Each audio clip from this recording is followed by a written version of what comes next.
gurgurte lammi Oromoti. Kine dhugaan dhuftee mee akkam taatati barsirraa baqatti jarri wayyaaneti akkuma duritti bifa jijjiirrattee guyyamaan marrataa bosona seentiti.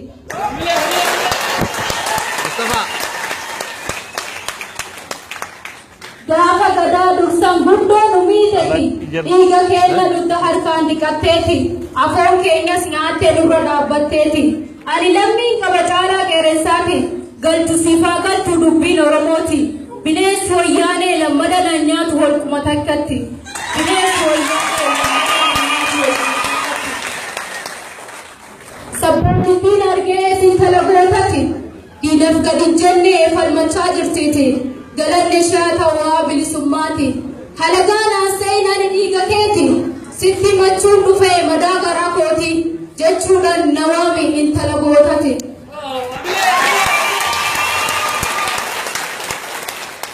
Qabsoon Oromoodhaa qabsoo bilisaati.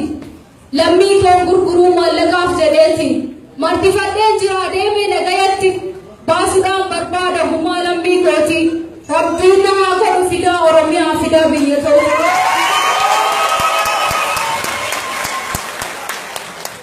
Dargaggoof shamarree nama guddoo jenne Oromoon sabni koo wayyaanee sodaanne hidhaa fi ajjechaa sodaadhaa har'aaf gadi jenne. Seenaa jaallan keenyaa nuti waan daganne jireenya gabrummaa yoo balaaleffanne nuti allaattiin miti diinan daaqoon taane kan ija kee reebdu jireenya kee feene.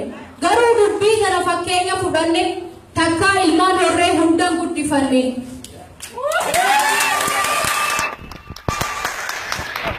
Egaa walaloomtii kanarraa kana akka itti fuufullee abdiin qaba jechuudha. Dhiifama garuu naaf oolcha.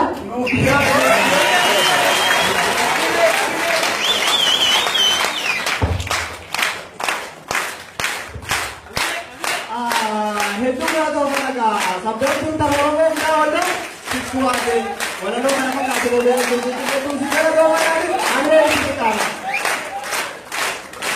Itu nama orang saya itu nama tiga ni, nama sahaja itu senara itu orang nama boleh itu beli orang ini. Kalau kita sampai semua tahu, kami lihat kan, kalau kita ada kita, sama ada itu ada.